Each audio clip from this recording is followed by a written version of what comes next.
ముఖ్యమంత్రిగా చంద్రబాబు బాధ్యతలు చేపట్టిన తర్వాత తెలుగుదేశం పార్టీ నాయకులు అధికార పార్టీ ఆ వేధింపులను సాక్షాత్తు రాజ్యాంగబద్ధమైనటువంటి సంస్థలను కూడా వదలడం లేదు. ఇప్పటికే అనేక యూనివర్సిటీల వీసీల్ని ఒత్తిడి చేసి బలవంతంగా రాజీనామాలు చేయించారు. సాక్షాత్తు ఏపీఎస్సీ చైర్మన్ పేరు కూడా ఒత్తిడి చేసి రాజీనామా చేయించారు. అయితే ఇప్పుడు మహిళా కమిషన్ కూడా వదలలేదు. మహిళా కమిషన్ ఆ చైర్మన్ని జీతం కూడా రాకుండా మహిళా కమిషన్ పదవి నుండి ఖచ్చితంగా తొలగిపోవాలని చెప్పేసి ఒత్తిడి చేస్తున్నటువంటి పరిస్థితుంది. దీనిపైన మహిళా కమిషన్ చైర్మన్ గజ్జల వెంకటలక్ష్మి న్యాయ పోరాటానికి కూడా సిద్ధమవుతున్న పరిస్థితుంది. మనతో పాటు మహిళా కమిషన్ చైర్మన్ ఉన్నారు, ఆమెతో మాట్లాడదాం. ఎందుకు మీరు ఇప్పుడు న్యాయ పోరాటం చేయాల్సినటువంటి పరిస్థితి వస్తుంది? కొత్త ప్రభుత్వం వచ్చినప్పటి నుండి గడిచినటువంటి అధికారులు మిమ్మల్ని ఏ విధంగా ఒత్తిడి చేస్తున్నారు, రాజీనామాకు ఒత్తిడి చేసినట్టున్నారు? ఏ అంశాలపైన న్యాయ పోరాటం చేయాలనుకుంటున్నారు? ముఖ్యంగా అండి, నేను 2021 ఆగస్టులో మహిళా కమిషన్ మెంబర్గా నేను అపాయింట్ అయ్యానండి. అప్పటి నుంచి కూడా మరి 2.5 సంవత్సరం పాటు మహిళా కమిషన్ మెంబర్గా కూడా పనిచేశాను. ఎక్కడ ఏ మహిళకు అన్యాయం జరిగినా, ఏ మహిళ నుంచి వారి రక్షణ కానివ్వండి, వాళ్ళ హక్కులు కాపాడటంలో కానివ్వండి, వారికి ఎటువంటి సహాయ సహకారాల కోసం మహిళా కమిషన్ మెంబర్గా నన్ను ఆశ్రయించినా సరే వారందరికీ కూడా న్యాయం చేసే విధంగానే పనిచేశాము. ఆ రోజు కూడా ఏ రోజు రాజకీయ పార్టీలు చూడలేదు, కులాలు చూడలేదు, మతాలు చూడలేదు. ఆఖరికి ఒక ఉదాహరణ చెప్పాలంటే కూడా కాళహస్తికి సంబంధించిన ఒక ఇన్సిడెంట్లో కూడా సాక్షాత్తు తెలుగుదేశం పార్టీకి చెందిన మహిళ అయినా కూడా ఆమె విషయంలో ఒక సిఐ ప్రవర్తించిన తీరు మీద స్పందించింది కూడా ఇదే మహిళా కమిషన్ మెంబర్గా ఉన్నా నేను. అయితే ఈరోజు ఏదైతే నాకు గత మార్చి 15వ తేదీ గౌరవ ముఖ్యమంత్రి గారు, ఈరోజు మాజీ ముఖ్యమంత్రి గారు జగన్మోహన్ రెడ్డి గారు మహిళా కమిషన్ చైర్పర్సన్గా నేను చేసిన పనితీరును, నేను చేసిన ఏదైతే మెంబర్గా నేను ఏదైతే మహిళలకు అండగా నిలబడ్డానో నా పనితీరును పట్టే నన్ను చైర్పర్సన్గా నియమించడం జరిగింది. నియమించిన తర్వాత నేను మార్చి 16 బాధ్యతలు స్వీకరించిన వెంటనే కూడా ఇక్కడి నుంచి జాయినింగ్ రిపోర్ట్స్ పంపించాము. నా శాలరీస్, పర్క్స్ అండ్ అలవెన్సెస్కు సంబంధించిన ఆర్డర్ కాపీ కోసం కూడా నేను సెక్రటరియట్ వాళ్ళను అడగడం జరిగింది. 2 నెలల పాటు ఎలక్షన్ కోడ్ ఉంది, అయినా కూడా పర్సనల్గా నేను వెళ్ళి ప్రిన్సిపల్ సెక్రటరీ గారిని అడిగాను. మేడం, నాకు జీవో ఆల్రెడీ ముందే వచ్చింది కదా, కాబట్టి నాకు పర్క్స్ అండ్ అలవెన్సెస్కు సంబంధించిన ఆర్డర్ కాపీ కూడా నాకు ఇవ్వండి అని అడిగినప్పుడు స్వయాన ఎవరైతే ప్రిన్సిపల్ సెక్రటరీ జయలక్ష్మి గారు ఉన్నారో వారే చెప్పారు, దాంతో ఎలక్షన్ కోడ్తో మీకు సంబంధం లేదు, మీ perks and allowances as it ఈస్గా మీకు ముందు చైర్పర్సన్కి ఏవైతే ఉన్నాయో అవన్నీ కూడా కంటిన్యూ అవుతాయి, మళ్ళీ ఫైల్ పెట్టాల్సిన అవసరం లేదు, కోడ్తో కూడా సంబంధం లేదు, మేము చేసేస్తామంటూ జేఎస్ శ్రీనివాస్ గారికి కూడా చెప్పడం జరిగింది. తర్వాత 2 నెలల పాటు నా ఫైల్ అంతా కూడా ఫాలోఅప్ చేసుకుంటున్నాను. అక్కడ ఉంది, ఇక్కడ ఉంది, అవుతుందన్నారు. రిజల్ట్స్కి 10 రోజుల ముందే ఏం చెప్పారంటే, ఆఫ్టర్ రిజల్ట్స్ ఇది అవుతుంది మేడం, ఇది ఇప్పుడు అవ్వదు అని నాకు జేఎస్ గారు చెప్పారు. ఓకే, నేను కూడా ఆ మధ్యలో 4 సార్లు ప్రిన్సిపల్ సెక్రటరీ జయలక్ష్మి గారికి కాల్స్ చేయడం జరిగింది. మేడం చూడండి, నేను ఎన్ని నెలలు ఇలా శాలరీ కానీ అలవెన్సెస్ కానీ ఏమీ లేవు అని చెప్పడం కూడా జరిగింది. కానీ జీతం రాకపోయినా సరే ఎలక్షన్ కోడ్ ఉన్న సమయంలో అనేక మంది మహిళల మీద దాడులు జరిగాయి, అత్యంత హేయంగా జరిగాయి. ఏదైతే ఏలూరు సంఘటన మహిళా ప్రైవేట్ పార్ట్స్ పైన గాయపరుస్తూ ఒక తెలుగుదేశం పార్టీ నాయకుడు చేస్తే పోలీసులు పట్టించుకోని పరిస్థితి. నేను స్వయంగా ఏలూరు వెళ్ళి ఆ మహిళకు అండగా నిలబడ్డాను. అదే విశాఖపట్నంలో ఒక చైతన్య కాలేజీ అనే పాలిటెక్నికల్ కాలేజీలో ఒక అమ్మాయిని ఒక లెక్చరరే వేధింపులకు గురి చేస్తే 16 మంది అమ్మాయిల మీద లైంగిక వేధింపులకు పాల్పడితే ఒక అమ్మాయి మరి 4 అంతస్తుల భవనం నుంచి దూకి చనిపోవడం జరిగింది. ఆ సంఘటన మీద కూడా నేను నర్సీపట్నం ఉప్పరగూడెంలో ఉన్న అమ్మాయి యొక్క రిమోట్ ఏరియా స్వయంగా నేను వెళ్ళి అక్కడికి బాధితులను పరామర్శించి అమ్మాయికి నివాళులర్పించి ఆ కుటుంబానికి అండగా ఉంటామని, వారి మీద చర్యలు తీసుకుంటామని, ఎవరైతే ఆ అమ్మాయిని వేధించారో, చనిపోవటానికి కారణమయ్యారో వాళ్ళ మీద చర్యలు తీసుకుంటామని కూడా ఆ రోజే చెప్పడం జరిగింది. 2 రోజుల తర్వాత అడెక్ కమిటీ వేసి మహిళా కమిషన్ కమిటీలు వేస్తుంది. ఎక్కడైనా ఇన్సిడెంట్ జరిగితే ఆ కమిటీకి చైర్పర్సనే చైర్మన్గా ఉంటారు. ఇది కూడా మాకు యాక్ట్లో ఉంది, మాకు ఆ పవర్స్ కూడా ఉన్నాయి. ఈవెన్ సివిల్ కోర్టుకు ఉన్నటువంటి పవర్స్ మహిళా కమిషన్కు ఉన్నాయి. అడెక్ కమిటీ వేశాము, అధికారులకు పంపించాము. ఆ అడెక్ కమిటీని అంతటినీ కూడా స్వయంగా నా ఖర్చులతో తీసుకువెళ్ళి విశాఖపట్నంలో ఆ కాలేజీలో ఎంక్వైరీ చేసి ఆ రిపోర్టునంతటినీ కూడా హోటల్స్ ఖర్చులతో సహా నేనే పెట్టుకున్నాను. అక్కడ కలెక్టర్ గారికి సబ్మిట్ చేశాను, ఇక్కడ ప్రిన్సిపల్ సెక్రటరీ గారికి చేశాను. అదేవిధంగా ఎలక్షన్ కోడ్ ఉన్నా కూడా ఎలక్షన్ కమిషన్ కూడా ఇన్ఫామ్ చేశాము. అదేవిధంగా మరి ఎవరైతే ఉన్నత విద్యాశాఖ వాళ్ళకు కూడా చేస్తూ ఈ కాలేజీకి మినిమం నామ్స్ పాటించట్లేదు, ఆ కాలేజీ యొక్క గుర్తింపును రద్దు చేయాలని చెప్పినా కూడా ఈ రోజుకి కూడా చర్యలు తీసుకునే పరిస్థితి. అదేవిధంగా అనేక సంఘటనలు, నెల్లూరులో కొబ్బరి బొండం కత్తితో మహిళ మీద అత్యంత దారుణంగా దాడి చేస్తే నేను వెళ్ళి నెల్లూరులో పరామర్శించి ఆ అమ్మాయికి వైద్య సేవలు అందించేలా చేశాము. పోలీస్ డిపార్ట్మెంట్కి చెప్పి ఆ రోజు కేసు ఫైల్ అయ్యి అతన్ని శిక్ష పడేలాగా చేయగలిగాం. అనేక సంఘటనలు, ఎన్నో సంఘటనల వెనుక మహిళా కమిషన్ నిత్యం పనిచేస్తోంది, ఈ రోజుకి కూడా పనిచేస్తూనే ఉంది. ఏ బాధిత మహిళ వచ్చినా కూడా రీసెంట్గా మరి అచ్చెన్నాయుడు చెప్పిన దానివల్ల ఏమో తెలియదు, తెలుగుదేశం పార్టీ వాళ్ళు బిల్ల తగిలించుకొని కూడా వచ్చారు. మేము బిల్లలు చూసి పనిచేయట్లేదు. ఇక్కడ మహిళా కమిషను మహిళలకు ఎవరికి ఏ ఇబ్బంది వచ్చినా సరే, రీసెంట్గా విజయవాడలో జరిగినటువంటి మదరసలో ఒక అమ్మాయి అనుమానాస్పద మృతి, మైనర్ గర్ల్, దాని మీద కూడా మేము సుమోటోగా స్వీకరించాము. మాచర్లలో మహిళల మీద జరిగిన దాడి మీద కూడా మహిళా కమిషన్ సుమోటోగా స్వీకరించింది. వారి మీద చర్యలకు ఆదేశిస్తూ కూడా మరి ఉన్నతాధికారులకు కూడా లేఖలు రాయడం జరిగింది. స్వయంగా ఫోన్ చేసి ఎస్పీలను కూడా ఆదేశించడం జరిగింది. ఇక్కడికి తెలుగుదేశం పార్టీ వాళ్ళు మదరసాలో ఉన్న కరిష్మా ఎవరైతే చనిపోయిందో అమ్మాయి, ఆ అమ్మాయి మృతి మీద అనుమానాలు ఉన్నాయని వాళ్ళు వచ్చినప్పుడు కూడా వాళ్ళ తల్లిదండ్రులతో నేను ఒకటే చెప్పాను, మీరు రాకముందే మేము మహిళా కమిషన్ సుమోటోగా తీసుకున్నాము. డీజీపీ గారికి లేఖ పెట్టాను నేను, ఎస్పీకి పెడితే ఎక్కడ అలసత్వం జరుగుతుందో, సరైన ఎంక్వైరీ జరగదో అని నేను డీజీపీ గారికి లేఖ రాశాను. నిన్ననే డీజీపీ గారి నుంచి కూడా నాకు రిప్లై వచ్చింది. ఆల్రెడీ దాని మీద ఎంక్వైరీ వేయమని మేము సిపి గారికి చెప్పుండాము. ఎంక్వైరీ రిపోర్టు వస్తూనే మహిళా కమిషన్కు కూడా సబ్మిట్ చేయమని చెప్పుండామని. కానీ మహిళా కమిషను ప్రభుత్వం ఏర్పడిన తర్వాత ఈ నెల రోజులలో అనేకమైనటువంటి దాడులు, మహిళలను వివస్త్రలను చేశారు. వాటి మీద స్పందించాము. బాధితులు ఇక్కడికి రాకపోయినా మా బాధ్యతలను మేము నెరవేర్తిస్తున్నాము. అదేవిధంగా మరి ఈ ప్రతినిత్యము మొన్నటికి మొన్న అనకాపల్లిలో పద్మిని అనే ఒక 12 సంవత్సరాల ఒక బాలిక మీద ఒక వ్యక్తి గొంతు కోసి అత్యంత కిరాతకంగా చంపాడు. ఆ సంఘటన వెనక అనేక కారణాలు ఉన్నాయి. వాడు గతంలో కూడా అమ్మాయిని వేధిస్తే పోక్సో చట్టం కింద గత ప్రభుత్వంలో వాడిని అరెస్ట్ చేసి జైల్లో పెడితే 65 రోజులకే అతనికి బెయిల్ ఇవ్వాల్సిన అవసరం ఏముంది అన్న విషయాలు కూడా వాటి మీద దృష్టి సారించాల్సిన అవసరం ఉంది ఈరోజు ప్రభుత్వాలు, అధికారులు. ఆ బెయిల్ ఇచ్చి అతన్ని బయటికి పంపడం వల్ల ఈరోజు బయటికి వచ్చి అదే బాలిక మీద పగా ప్రతీకారాలతో గొంతు కోసి అత్యంత కిరాతకంగా చంపాడు. అదేవిధంగా విశాఖపట్నము గాజువాకకు చెందిన ఒక అమ్మాయి పద్మిని, తాను తన భర్త అత్తమామల వేధింపులు తాళలేక ఆ భర్త గడ్డి మందు తీసుకొచ్చి నువ్వు తాగుతావా లేకపోతే పిల్లలకు తాపించాలా అంటూ బలవంతంగా ఆ అమ్మాయి నోరు తెరిచి గడ్డి మందు తాపించి ఇంట్లో వేసి బంధించి హాస్పిటల్కి కూడా తీసుకెళ్లకుండా అత్యంత కిరాతకంగా అమ్మాయి మరణ వాంగ్మూలం ఉంది. నన్ను ఇంత దారుణంగా బీచ్లో తోసేయడానికి కూడా గతంలో తీసుకెళ్లాడని.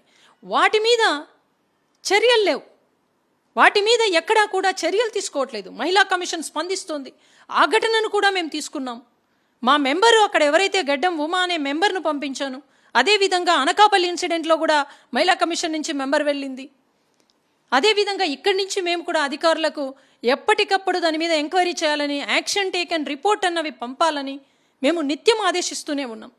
అదేవిధంగా మొన్న నంద్యాల ఇన్సిడెంట్, నంద్యాలలో ముక్కుపచ్చలారని పసిబిడ్డ, అత్యంత దారుణం ఇది. ఒక 4వ తరగతి చదువుతున్న ఒక పసిబిడ్డ మీద 10వ తరగతి 9వ తరగతితో చదువుతున్న మైనర్ అబ్బాయిలు 3 ఎక్కడికి వెళ్తోంది సమాజము? 3 అబ్బాయిలు ఆ అమ్మాయిని అత్యంత పాచాచికంగా అత్యాచారం చేసి చంపేసి కెనాల్లో పడేస్తే ఈ రోజుకి కూడా ఆ అమ్మాయి శవాన్ని తీయలేకపోతున్నాం. మరి ఇలాంటి సంఘటనల మీద మహిళా కమిషన్ నిత్యం, మీరు జీతాలు ఇవ్వకపోయినా, మీరు భత్యాలు ఇవ్వకపోయినా, టీఏడిఏలు ఇవ్వకపోయినా, ఆఖరికి ఆఫీస్లో జరిగేటువంటి చిన్న చిన్న మీటింగ్స్ ఖర్చులు ఇవ్వకపోయినా అన్నీ నేనే భరిస్తూ మహిళా కమిషన్లో ఏ ఒక్క విక్టిమ్కు కూడా, ఏ ఒక్క బాధితురాలికి కూడా అన్యాయం జరగకూడదన్న ఉద్దేశంతో ఉదయం నుంచి సాయంత్రం వరకు అన్ని గ్రీవెన్సెస్ కూడా నేను తీసుకుని ప్రతి గ్రీవెన్స్ మీద నేను స్వయంగా చదివి ఎవరికి ఎక్కడ న్యాయం జరగాలని ఆలోచించి పనిచేస్తున్నాము. ఈరోజు మాకు ప్రభుత్వాలతో రాజకీయాలతో కూడా సంబంధం లేదు. ఇది కాన్స్టిట్యూషనల్ బాడీ. మాకు టెన్యూర్ ఏదైతే ఉందో ఆ టెన్యూర్ అయ్యే వరకు మమ్మల్ని ఎవరు తొలగించే అధికారం ఎవరికీ లేదు. నాకు ఇచ్చింది కూడా, నాకు జీవో ఇచ్చి ఇక్కడ కూర్చోబెట్టింది కూడా గవర్నర్ గారి ఆమోదంతో ముఖ్యమంత్రి గారు ఇచ్చారు. నాకు టెన్యూర్ ఏదైతే ఉందో గతంలో కూడా మహిళా కమిషన్లు జరిగాయి. మహిళా కమిషన్ మెంబర్స్ చైర్పర్సన్ ఆమె పర్సనల్ ప్రాబ్లమ్స్ వల్ల రిజైన్ చేసింది. ఆమెను ఎవరు వేధించలేదు చేయమని. నన్నపనేని రాజకుమారి గారు ఆమె పర్సనల్ ఇంటెన్షన్తో ఆమెకేదో చేయలేమని ఆమె స్వతహాగా ఆమె వెళ్ళిపోయింది. మెంబర్స్ 2.5 సంవత్సరము లాస్ట్ గవర్నమెంట్లో పనిచేశారు తెలుగుదేశం పార్టీ నియమించినటువంటి మహిళా కమిషన్ మెంబర్స్. ఎందుకంటే వాళ్ళు ఒక్కసారి ఉమెన్ కమిషన్కి వచ్చిన తర్వాత వాళ్ళు ఏ పార్టీకి సంబంధం లేదు. వాళ్ళ విధి వాళ్ళకి ఏదైతే ప్రభుత్వము వాళ్ళకి ఎంతవరకు అయితే కాలపరిమితి ఇచ్చిందో ఆ కాలపరిమితి వరకు పనిచేసే హక్కు వాళ్ళకు ఉందండి. అలాగే నేను ఈరోజు చెప్తున్నా, నాకు ఇచ్చిన ఏదైతే కాలపరిమితి ఉందో అమైన్మెంట్ అయిన తర్వాత ఇస్తున్నారు కాబట్టి అక్కడ నా జీవోలో కూడా క్లియర్గా మెన్షన్ చేయడం జరిగింది. యాక్ట్ 9 అమైన్మెంట్ 2023 ప్రకారమే నియమిస్తున్నాము. ఎందుకంటే వాసిరెడ్డి పద్మ అనే చైర్పర్సన్ రిజైన్ చేస్తున్నారు కాబట్టి ఆమెది ఆమోదించింది ప్రభుత్వం కాబట్టి అక్కడ మెంబర్గా నేను ఉన్నాను, సీనియర్గా ఉన్నాను కాబట్టి నన్ను ఈ స్థానంలో తీసుకొస్తూ నాకు అమైన్మెంట్ జరిగిన దాని తర్వాత వచ్చే జీవోలన్నీ 2 సంవత్సరాల కాలం పరిమితి కాబట్టి 2 సంవత్సరాల వరకు నేను కొనసాగుతాను అనే విధంగా అమైన్మెంట్ను మెన్షన్ చేయడం జరిగింది. ఎక్కడా కూడా అక్కడ ఎప్పుడు పడితే అప్పుడు మేము తీసేస్తాం మా ఇష్టం అనేది జీవోలో లేనప్పుడు స్వయంగా ఒక అధికారి, నేను ఆయనకు 2 సార్లు 3 సార్లు కాల్ చేస్తే ఆయన రెస్పాండ్ అవ్వట్లేదు. నేను ఒక మెసేజ్ పెట్టాను, ఆ మెసేజ్కి ఆయన రెస్పాండ్ అయ్యి ఆయన నాకు కాల్ చేశాడు. చేసినప్పుడు ఎందుకండి నా శాలరీ ఆపుతున్నారు అన్నప్పుడు అతను చెప్పింది ఒక్కటే, మేడం ఈ ఫైలు ప్రిన్సిపల్ సెక్రటరీ గారు బిజీగా ఉన్నారు. ప్రిన్సిపల్ సెక్రటరీ గారు 4 నెలల నుంచి బిజీగా ఉంటారా?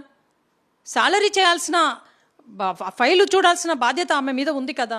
సరే ఆన్లైన్లోనే చూస్తున్నారు కదా, అందరూ ఆఫీస్లో కూర్చొని ఫైల్స్ చూడటం లేదు కదా అన్నప్పుడు డిస్కషన్ ఉంది మీ ఫైల్ పైన అన్నారు. ఏం డిస్కషన్ ఉందండి? డిస్కషనే చేసైనా సరే మరి కనీసం రిటర్న్గా నాకు ఇవ్వండి, ఎందుకు నాకు శాలరీలు ఇవ్వలేదు, నా పర్క్స్ అండ్ అలవెన్సెస్ ఎందుకు ఆపారు? నేను అడిగినప్పుడు కూడా అతను, మేడం సీఎం గారు ఏ ఫైల్ మూవ్ చేయొద్దన్నారు, సీఎం గారి దగ్గర ఫైల్ మీద పెట్టాలి, ఫైల్ పెట్టండి, సీఎం గారి దగ్గరే పెట్టండి, నేను రెస్పెక్ట్ చేస్తాను, ఆయన ముఖ్యమంత్రి, ఆయన దగ్గరే పెట్టండి. కానీ ఆయన ముఖ్యమంత్రి కాకముందే నాకు జీవో ఇచ్చారు, ఆయన ముఖ్యమంత్రి కాకముందే నేను మహిళా కమిషన్ చైర్పర్సన్ అయ్యాను. మరి ఎందుకు ఇంత లింకులు పెడుతున్నారు అనేది అర్థం కాని ప్రశ్న. ఇప్పుడు గవర్నర్ దగ్గర కూడా మీరు వెళ్ళినట్టున్నారు ఈ అంశానికి సంబంధించి. గవర్నర్కి ఏమైనా ఫిర్యాదు చేశారు? న్యాయ పోరాటం చేయాలని నిర్ణయించినట్టున్నారు. ఏ అంశాలని ప్రధానంగా కోర్టుకు తీసుకెళ్ళిపోతున్నారు? ముఖ్యంగా నేను గవర్నర్ గారిని కూడా కలిశానండి. గవర్నర్ గారిని కలిసి కూడా నేను కోడ్ ఉండటం వల్ల అప్పట్లో కూడా నేను కలవలేదు. తర్వాత మర్యాదపూర్వకంగానే కలిశాను. కలిసిన తర్వాత కూడా ఆయనకు అన్ని విషయాలను కూడా నాకు 15 నిమిషాల పాటు గవర్నర్ గారు టైం ఇచ్చారు. నేను అన్ని అంశాలను కూడా నేను చేసిన పని కూడా ఆయనకు ఎక్స్ప్లెయిన్ చేయడం జరిగింది. అదేవిధంగా కమిషన్ యొక్క యాక్ట్ కూడా గవర్నర్ గారికి ఇచ్చాము. అదేవిధంగా నా జీవో ఇచ్చాను. నేను ఎన్నిసార్లు అయితే ప్రిన్సిపల్ సెక్రటరీ గారికి ఒక 4 సార్లు లెటర్లు పెట్టుకున్నాను నా శాలరీల విషయం, అది కూడా వారికి ఒక కాపీ ఇవ్వడం జరిగింది. సిఎస్ గారికి కూడా పెట్టాను. నేను సిఎస్ గారికి కూడా నేను రిక్వెస్ట్ చేశాను, నాకు ఇంతవరకు శాలరీలు రాలేదండి, అలవెన్సెస్ రాలేదండి అని. అది కూడా గవర్నర్ గారికి ఇవ్వడం జరిగింది. నేషనల్ కమిషన్ ఎన్సిడబ్ల్యూ కూడా నేను లెటర్ పెట్టుకున్నాను.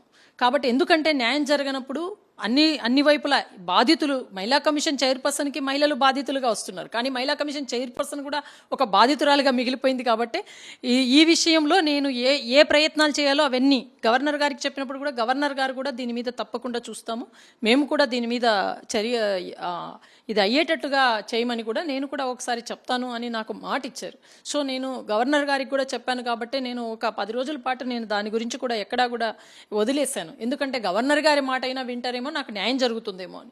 కానీ ఇవన్నీ లేనప్పుడు నేను నిర్ణయం తీసుకున్నాను, ఇంకా నాకు పర్క్స్ అండ్ అలవెన్సెస్ ఇవ్వకోకుండా, నన్ను ఆర్థికంగా నాకు ఎటువంటి సహాయ సహకారాలు అందకుండా, ఆఫీస్లో కూడా నేను పంపించిన కంప్లైంట్స్కి ఏటీఆర్ యాక్షన్ టేకన్ రిపోర్ట్స్ కూడా ఈ రోజుకి ఎస్పీల దగ్గర నుంచి సరిగ్గా రావట్లేదు, బాధితులకు న్యాయం జరగట్లేదు, ఎంతసేపు ఉన్నా ఏం జరగట్లేదు, ఇదంతా ఫాల్స్ అలిగేషన్స్ అంటూ కొంతమంది ఎస్పీలు పంపుతున్నారు, కొంతమంది ఎస్పీలు అయితే రెస్పాండ్ కూడా అవ్వట్లేదు. నిజంగా ఇలాంటి పరిస్థితుల్లో మహిళలకు, విక్టిమ్స్కి నేను న్యాయం చేయాల్సిన స్థానంలో నేను ఉండి నా మాటకు కానివ్వండి, నేను నా స్వప్రయోజనాల కోసం నేను ఎవరికి కాల్ చేయను. నేను కేవలం ఈ ఆంధ్రప్రదేశ్ రాష్ట్రంలో మహిళలు పడుతున్న బాధలు అనేకమైన సంఘటనల కోసమే చేస్తున్నా. వాళ్ళు కూడా సరిగ్గా రెస్పాండ్ అవ్వని పరిస్థితి ఉంది. సో వీటన్నింటి మీద కూడా నేను కోర్టుకు వెళ్తాను ఖచ్చితంగా. నేను న్యాయ పోరాటం చేయడానికి సిద్ధమైపోయాను. ఎందుకంటే నేనేమి కోర్టులు లేదు, నేను వేరే నాకు వ్యాపారాలు లేవు. నేను నెలల తరబడి జీతాలు భత్యాలు లేకోకుండా కూడా చేయాల్సిన అవసరం, నా రైట్స్ అవి. నాకేదైతే జీవో ఇచ్చారో, నాకేదైతే నా స్థానం ఇచ్చారో ఆ స్థానానికి సంబంధించిన జీతభత్యాలు తీసుకోవాల్సిన రైట్స్ నాకున్నాయి. నేను మిగతా మహిళల రైట్స్ గురించి నేను పనిచేస్తున్నప్పుడు నా హక్కులు ఏమున్నాయో, నాకేవైతే చెందాల్సినవి చెందడం లేదో దాని మీద న్యాయపరంగా నేను కూడా ఫైట్ చేయాలనుకుంటున్నాను. న్యాయస్థానాన్ని ఆశ్రయిస్తాను. ఆల్రెడీ నేను అంతా కూడా రెడీ చేసుకున్నాను, ఫైల్ రెడీ చేసుకున్నాను. ఖచ్చితంగా నేను గౌరవ న్యాయమూర్తి గారి ద్వారా అయినా సరే నాకు ఏదైతే అన్యాయం జరిగిందో మహిళా కమిషన్లో దాని మీద, అదేవిధంగా ఈ నెల మా మెంబర్స్కి కూడా జీతాలు రాలేదు. అదేవిధంగా అన్ని కమిషన్స్కి ఇంటెన్షన్ ఎలా ఉంది అంటే, ఒక జేఎస్ ఒక గవర్నమెంట్ ఉద్యోగి మిమ్మల్ని ఎప్పుడైనా తీసేయచ్చు అన్న మాట ఎలా ఉంది అంటే, ప్రభుత్వాలు మారిపోతే అసలు ఉద్యోగస్తులు ఎందుకు మారిపోతారు? ఉద్యోగస్తులు ఎప్పుడూ గవర్నమెంట్లోనే ఉంటారు. ఏ రాజకీయ పార్టీలు గవర్నమెంట్ను ఫామ్ చేసినా సరే ఎంప్లాయీస్ అన్న వాళ్ళు తటస్థులుగా ఉండాలి, అందరినీ సమానంగా చూడాలి. కానీ మిమ్మల్ని ఎప్పుడైనా తీసేస్తామంటూ ఒక ఎంప్లాయీ అంటున్నాడంటే దాని వెనక ఖచ్చితంగా ఏదో జరుగుతోంది. ఖచ్చితంగా తీసేసేయాలి అంటే జీతాలన్నింటినీ ఆపాలి అన్న ప్రక్రియ జరుగుతోంది.